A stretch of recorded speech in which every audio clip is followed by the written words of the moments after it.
Kimi Raikkonen is the most experienced driver in the history of Formula 1.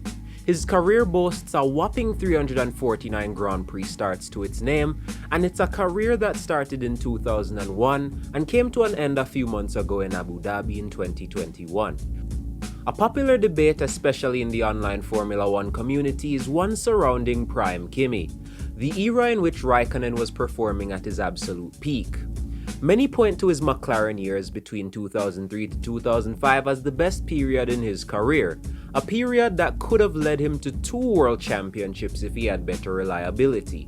As it regards his best race, a majority of fans have it set in stone that Kimi's amazing performance at the 2005 Japanese Grand Prix, a race where he started 17th and won, was the best race of his entire career. Now, I'm not here today to disprove this, however I will challenge it, because to me, there is another race in Raikkonen's career that is just as, if not more, impressive. A race that I believe is criminally overlooked when discussing Kimi's career. This race also took place in Japan, but not Suzuka, Fuji. It wasn't a hot sunny day like in 2005, no, this was one of the most rain-soaked, treacherous Grand Prix ever run. And unlike 2005 Japan where Kimi had already lost the Drivers' Championship, this race performance was absolutely paramount as it regarded him winning his first World Championship.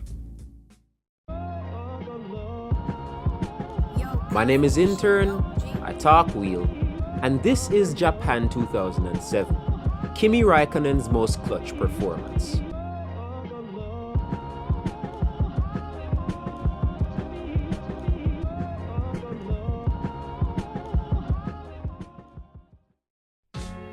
(2007) was Kimi Raikkonen's first year at Ferrari. A change of scenery for him as he departed McLaren, a team he had been with since 2002, after a stretch of failed title bids plagued with reliability issues. His career was stagnating and he needed something new.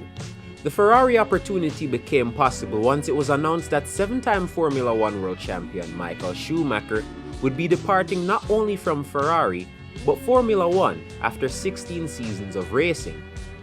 Raikkonen was chosen by the Dons back at Maranello to replace him and announced his 3-year deal at the 2006 Italian Grand Prix. This deal at the time was the most expensive deal in the history of Formula 1, at a whopping $153 million, which saw Kimi earn $2.9 million per race. The partnership kicked off in fine style, with Kimi winning his first race for Ferrari that year in Australia, becoming the first driver since Nigel Mansell at the 1989 Brazilian Grand Prix to win on their Ferrari debut. Raikkonen would be one of the main protagonists in the championship battle of 2007, and his 2 title rivals that year would be both McLaren drivers. In one corner, Fernando Alonso, the defending 2-time champion that had beaten Kimi to the 2005 championship and left Renault for McLaren in search of a better situation. In the other corner, Lewis Hamilton, a rookie from Britain that had been under McLaren's wing since the age of 10 and keen to make the most of this amazing opportunity. The 3 of them would trade wins amongst each other as they battled for the championship lead.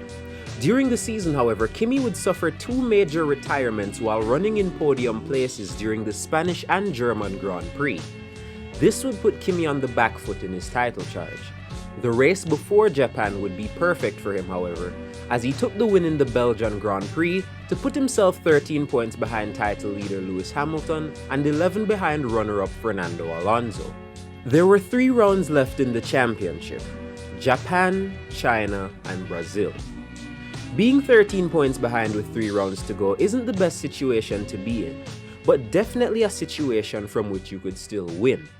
Unfortunately for Kimi, something happened before the race that ended up making an already difficult championship challenge even harder. Raikkonen qualified 3rd for the Japanese Grand Prix behind both McLarens on the front row. No big deal. The race, however, started in heavy rain conditions, and the FIA instructed all the teams to start on extreme wet tires due to the treacherous conditions. All teams complied. All teams except Ferrari. They started Raikkonen and his teammate Felipe Massa on the standard wets, and this caused them to have poor grip compared to the rest of the field, with Massa spinning on his set.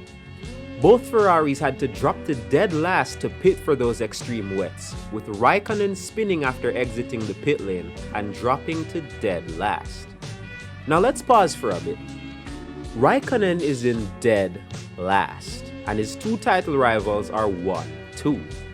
With 10 points being awarded for a win and Hamilton leading, Kimi would mathematically be out of the championship if Hamilton were to go on to win and he finished lower than 6th, as he would have more than 20 points between himself and Lewis with only 2 Grand Prix remaining. This Ferrari blunder put Kimi in a situation where the championship challenge could have ended 3 races early.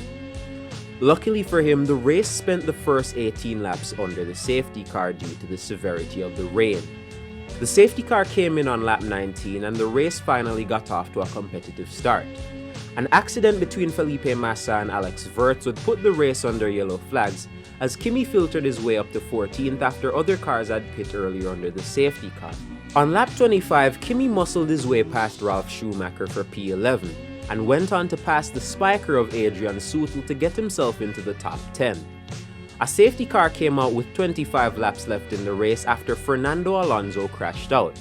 Kimi was still out of the points and Lewis was still leading, however, so if things ended like this, Raikkonen is still out of the championship.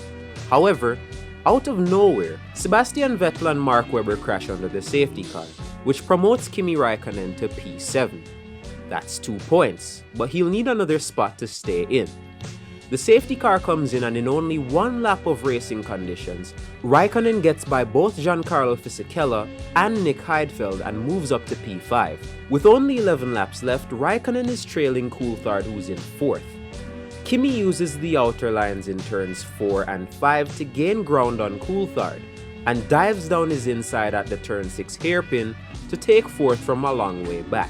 That would be Kimi's last successful overtake of the race. He got promoted to 3rd after his teammate Felipe Massa pit late in the race and would finish there as Lewis Hamilton won that year's Japanese Grand Prix as he lost a battle with fellow Finn Heikki Kovalainen, who finished 2nd. This was the first time ever in Formula 1 that 2 Finns were on a Formula 1 podium. Raikkonen went from last to 3rd in some of the most dangerous conditions Formula 1 had ever seen, all by keeping his head down and not making any mistakes, knowing when best to attack a driver, and salvaging a podium and saving his championship hopes by leaving Japan with 17 points between him and leader Hamilton. With Hamilton crashing out of China and finishing 7th in Brazil due to car issues, coupled with Alonso finishing 2nd and 3rd respectively in the last 2 races, Raikkonen won both the Chinese and Brazilian Grand Prix to win his first ever Formula 1 World Championship by only 1 point over both McLaren drivers. Safe to say, if Kimi didn't drive as brilliantly as he did in Japan that day, the 2007 championship would have never been his. His team's error put him on the back foot and potentially ended all hopes of his first title. But on that day, Raikkonen put down one of his most clutch performances in history. To me, Kimi didn't win the title when he won Brazil or China. He won it when he made those overtakes on Ralf Schumacher and Adrian Sutil. He won it when he blew by Fisichella and Heidfeld immediately on that restart. He won it when he set up and dived past David Coulthard with 11 laps to go. He won the Formula 1 World Championship 3 races before the end, on that cold, gloomy day in Japan. My name is Intern, I talk wheel, and thanks for watching.